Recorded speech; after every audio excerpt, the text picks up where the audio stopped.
Ricardinho, Corinthians está precisando urgentemente de uma reação. E o Vasco também não está numa situação diferente. Amanhã tem jogo pelo Campeonato Brasileiro, 18ª rodada a gente já está. O tempo está urgindo. Jogo tenso para os dois lados. Os dois times precisando do resultado e, mais do que o resultado, performance. Mudança de treinadores, o Vasco recentemente, o Corinthians com a chegada do novo treinador, do Mancini, precisando encontrar uma identidade e com dificuldades para encontrar essa identidade já faz algum tempo. E o Vasco também começou muito bem o Campeonato Brasileiro com o Ramon, mas foi caindo de produção e aí a diretoria do clube resolveu uma troca no comando. Então, um jogo tenso, jogo importante para ambas as equipes, mas que quem perder esse jogo, é lógico que tem muito campeonato ainda pela frente, mas a gente sempre fala isso, né? Ah, não, tem muitas rodadas ainda e daqui a pouco não tem, porque a gente vai chegar na metade já do campeonato. E eu sempre falo que time grande, quando está numa situação difícil, a pressão é complicada. E se tratando de Vasco e Corinthians, só tende a aumentar se o resultado não vier. Então, a necessidade de uma recuperação imediata, por isso que o jogo é tenso, porque os dois times precisam muito desse resultado. Ana Canhedo já está pronta, vai aparecer no nosso telão. Seja bem-vinda, Ana, novamente, à Troca de Passes. Boa noite.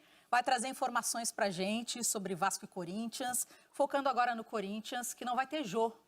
É isso mesmo.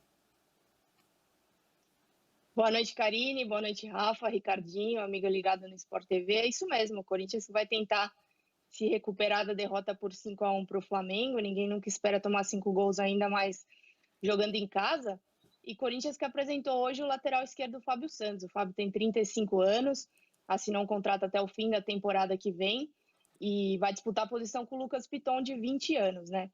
O Corinthians que ainda tem como opção o Sid Clay, mas o Sid Clay está emprestado pelo Dinamo de Kiev da Ucrânia até dezembro, não fica no Corinthians, então a diretoria já pensando na próxima temporada. Quando a gente fala do nome do Fábio Santos, é um cara que vem não só para agregar tática e tecnicamente dentro de campo, né, mas é também um cara que vem para dividir responsabilidades nesse elenco do Corinthians.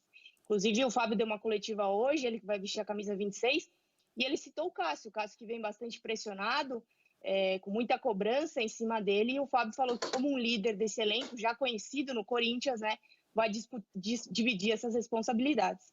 Vamos ouvir o que falou o Fábio Santos? Uma coisa minha de ter minha opinião, de poder ajudar dentro do vestiário, né? Acredito que temos líderes aqui hoje no clube e acho que é um papel importante também ajudar a tirar um pouco da responsabilidade desses jogadores, né? No qual vem sendo muito criticado, tem uma carga muito pesada em cima de todos eles e eu chego para dividir essa responsabilidade com todos eles. Como eu te disse, venho muito empolgado para desempenhar essa função, não só fora de campo, como dentro de campo também. Apesar de ter 35 anos, eu me sinto muito bem fisicamente. Os números das últimas temporadas provam isso, né, em questões de lesões, né, de número de jogos realmente. Então, eu me sinto muito preparado para ajudar muito dentro de campo, né? E obviamente fazendo esse papel paralelo fora de campo, de ajudar os meninos, de fortalecer vestiário e dividir essa liderança com outros jogadores. Importante também essa experiência que ele traz, dividir essa responsabilidade. Ele que é mais velho, né? Faz um contraponto com o Lucas Piton, que tem 20 anos, como disse a Ana. Então, para o elenco nesse momento, o Corinthians, eu estava dando uma olhada na tabela, está próximo, né? O Vasco está uma posição acima do Corinthians, situação bem delicada.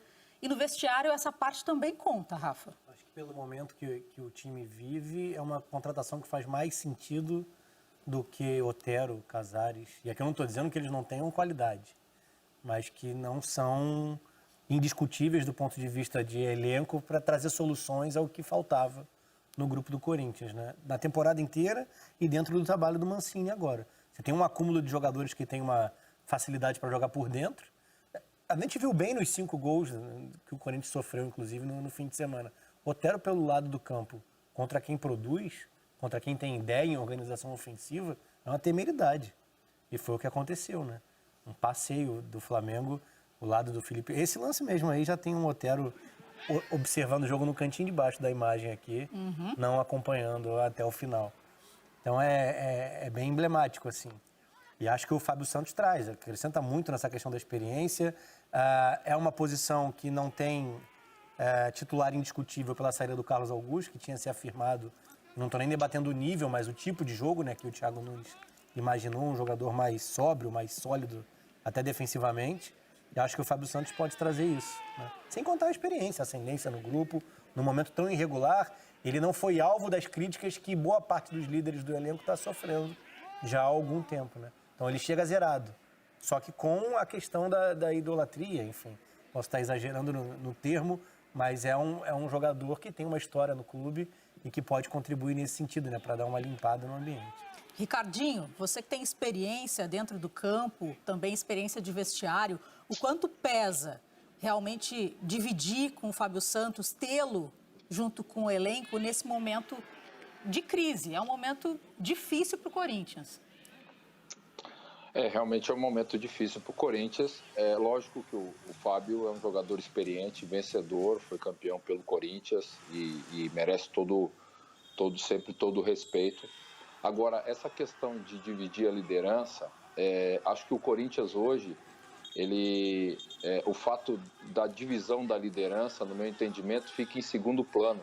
O Corinthians precisa hoje se reforçar no sentido de ter os jogadores que possam dar alternativas ao time de sair dessa situação que o time está. O Corinthians montou um elenco de jogadores com características semelhantes, principalmente do meio para frente, de poucas alternativas de velocidade. E hoje o futebol exige velocidade. Você tem que ter qualidade, mas você precisa de velocidade. E essas alternativas o Corinthians não tem. Então, tem dificuldade de fazer gol, tem dificuldade para o centroavante fazer gol. Por quê? Porque todo mundo quer jogar com a bola no pé. Ninguém quer receber ela no espaço em velocidade. Ninguém quer dar velocidade ao jogo. E vai ser difícil, eu vou falar para você, vai ser difícil pelas características e pelo elenco que o Corinthians tem, de ter essa velocidade. Por isso que tem dificuldade nos jogos. Por isso que em alguns momentos não consegue, é um time previsível. Isso é uma questão de, às vezes, formatação de elenco que pesa. E está pesando para o Corinthians. Então, acho que a contratação do Fábio Santos, pela história, pela experiência, é válida. Apesar de que o Piton, para mim, é um bom lateral. Ele só está nesse processo de equipe coletiva. Realmente ele não está bem por ser um jovem, como o time todo não está bem. A partir do momento que o time começar a jogar mais coletivamente, você pode ter certeza que o Piton vai ser um jogador, um lateral, que vai poder ajudar o Corinthians. Mas, repito, acho que o Corinthians hoje precisa mais dessa questão de reforços da parte ofensiva, de intensidade de jogo, de velocidade à frente, porque senão realmente vai ter muita dificuldade para conseguir desempenho e, consequentemente, resultado. Daqui a pouquinho a Ana vai trazer para a gente a provável escalação. Vamos passar todos juntos aqui, né? O nosso campinho. Eu não consigo falar, a provável escalação é muito, né? Muito pomposo. Eu gosto de campinho, campinho de terra. Não, é gramado. O Corinthians a base por muito tempo. Exatamente. Não passou por lá, mas enfim, sabe pela história que tem no clube. Tem uma baita história em relação a isso. Daqui a pouquinho a gente passa então a provável escalação, o campinho. Até porque o Wagner Mancini não vai ter o Otero, suspenso por acúmulo de amarelos. E por falar no Wagner Mancini, já jogo a pergunta para você, Rafa, e também para o Ricardinho, se ele foi a escolha certa também para esse momento do Corinthians. Só o que pesaria contra ele, eu acho até, a gente falava sobre isso no Troca, foi uma escolha técnica, surpreendentemente técnica. Porque é um ano eleitoral, né? E a não definição de um novo treinador já passava por isso. Por não querer escolher alguém que ficaria atrelado ao clube num período mais longo. Acho que o que pode pesar contra ele, que foi o início da minha frase, eu parei no meio, é a questão do tamanho mesmo, assim. Uma maré ruim, uma sequência de resultados que não apareçam, pode colocar tudo a perder, porque ele não vai ter esse respaldo tão grande assim, por parte de diretoria, enfim, de torcida ou algo do tipo. Mas era um trabalho dentro do Atlético Goianiense, e a gente respeita e entende que existem diferenças, sim, entre um e outro, era um trabalho que eu acho que, encaixado no Corinthians, livra a equipe de sustos de rebaixamento. Esse não era o objetivo lá em janeiro. Acho que essa é a grande questão, né? Você conseguir readequar e enxergar o que está acontecendo com o andamento da temporada para definir quais são os seus rumos. O Mancini é um técnico para trazer segurança, não é um técnico para recuperar a equipe e brigar lá em cima. E eu acho que esse recado já está dado. Ele consegue? Você acha, Ricardinho? Recuperar a segurança é um baita desafio. É o nome correto? É um baita desafio e, como eu coloquei, a questão de montagem, de alternativa de elenco pesa muito no trabalho do treinador. Acho que o trabalho dele do Atlético Goianiense era ótimo, pelo elenco que o Atlético Goianiense tem, pelos resultados que ele vinha obtendo. Agora, lógico, o Atlético Goianiense existe uma diferença em relação ao Corinthians, com todo o respeito que o Atlético Goianiense merece, de todos nós. O Corinthians está num momento difícil, acho que foi uma opção do mercado, e aí vai muito do perfil que a diretoria do Corinthians traçou, não só para o clube, mas para o elenco disponível que o clube tem nesse momento, e principalmente pelo momento que o Corinthians está vivendo, e chegaram no nome do Mancini e deram essa oportunidade a ele. Só o tempo dirá. Não vai ser fácil. Como eu disse, não pelo conhecimento do Mancini, que é uma grande oportunidade para ele, e ele se preparou para isso. Agora, principalmente pela característica, por ter alternativas no elenco, o time do Corinthians é um time lento, né? Um time que tem poucas opções de velocidade, e seja do lado tanto da frente quanto opções que venham de trás.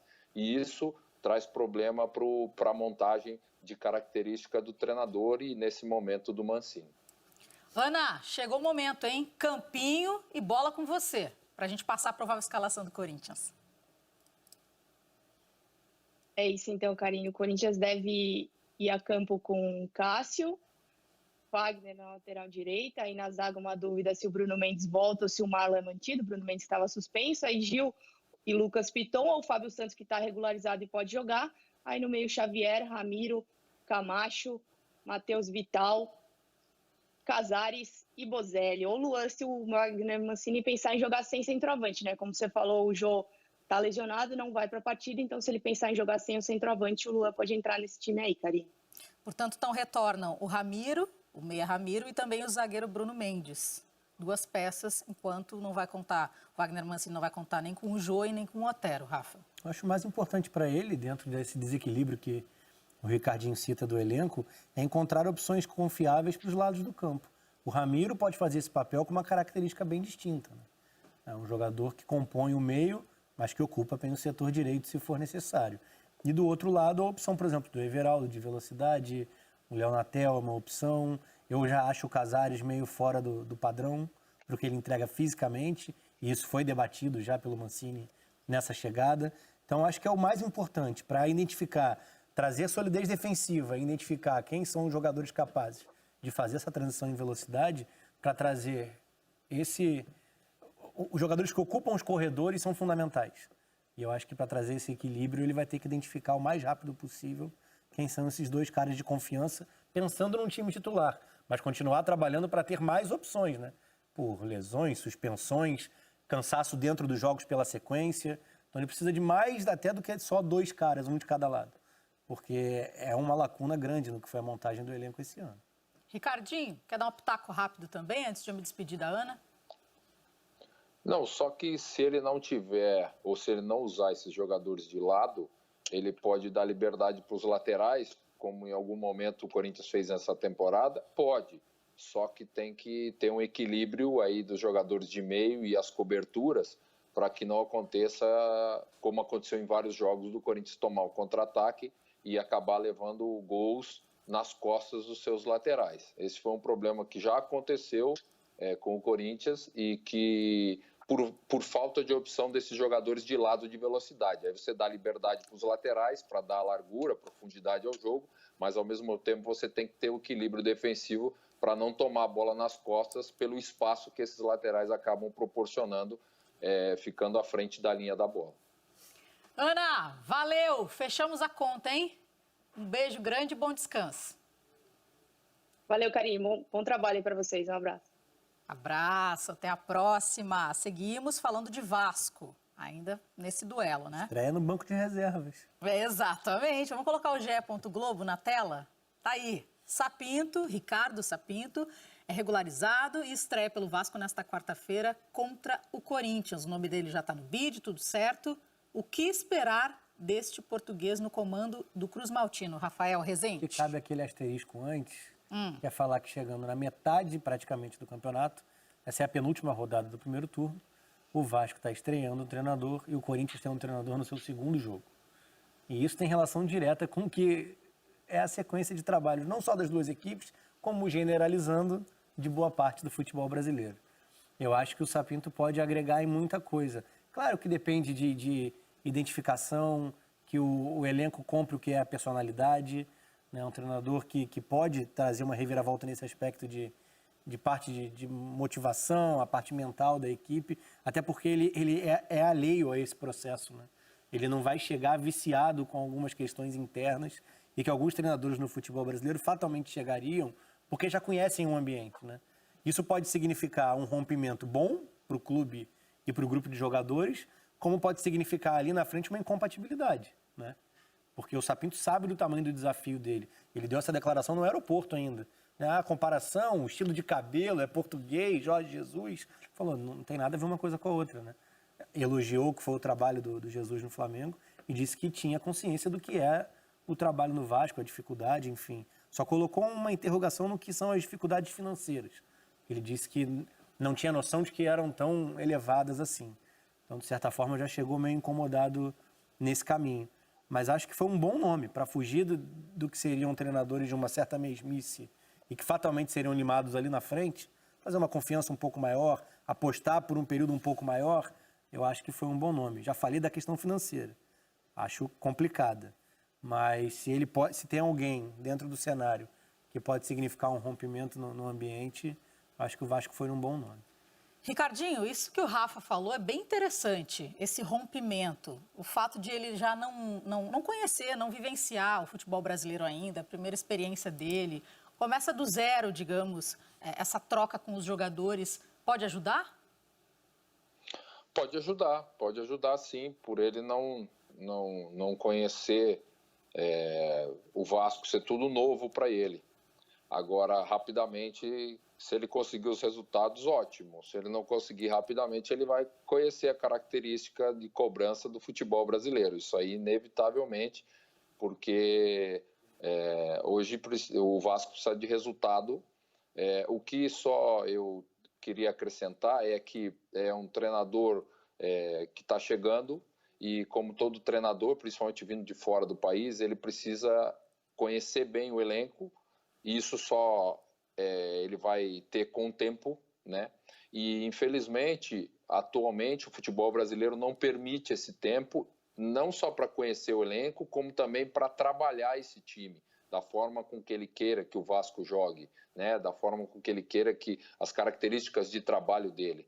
Porque com o jogo, 3 jogos por semana, com esse calendário que se acumulou, um time, quando não tem jogadores que decidem, assim, que são excepcionais, apesar do Vasco ter o Cano e o Benítez, que em certo momento do campeonato foram diferentes e resolveram para o Vasco, mas quando você não tem os jogadores que possam, numa jogada, decidir, você tem que ter o coletivo forte.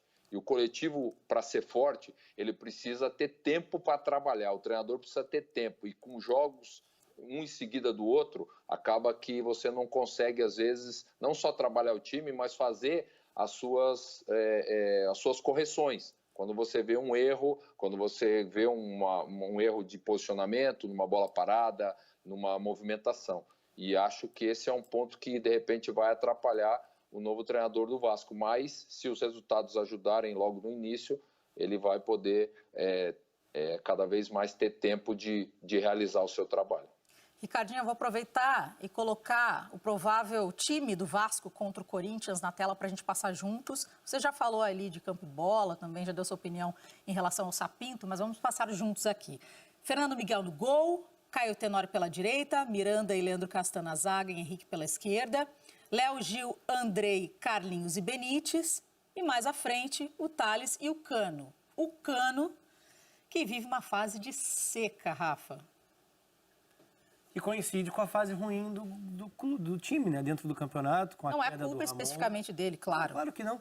Mas a gente falava aqui que o aproveitamento estava muito acima do padrão, né? O Vasco não criava tantas oportunidades assim para o Cano ter aquele número de gols. Na verdade, ele estava batendo 80% de aproveitamento nas finalizações, o que é um número absurdo, completamente fora da realidade. E isso tenderia a diminuir com o passar do tempo. Não de maneira tão drástica para virar uma seca, né, na hora que a gente imaginava, mas culminou inclusive com saída de treinador, né? A gente viu ali que o Léo Júnior não tem nem foto, né? A chegada do argentino, jogador de meio campo, que eu acho que pode trazer consistência defensiva, mas talvez não entregue tanto assim em construção, até por isso ele e Andrei lado a lado, eu acho que o Andrei vai poder jogar um pouco mais solto, né? Chegando à frente, batendo de fora da área, pode ser uma opção viável para esse novo Vasco. Mas sim, é difícil a situação, porque não tem muito... Eu acho que o Ramon era o cara indicado porque ele conhecia esses jogadores que estão no entorno, né, dos principais do elenco, porque estava há muito tempo no clube como auxiliar permanente. Então, trazer para dentro do futebol profissional os que estavam em transição da base, por exemplo, os que não estavam recebendo tantas oportunidades, e esse trabalho de adaptação, de reconhecimento do ambiente que o Ricardinho citou, é um desafio e tanto, com tão pouco tempo para treinar, emendando um jogo no outro, as correções vêm do que acontece em campo. Só que se o resultado não vem, você não permanece muito tempo, né? É o pior dos cenários. Verdade. Agora, Fabrício Crepaldi está pronto, nosso repórter, para trazer informações do Palmeiras?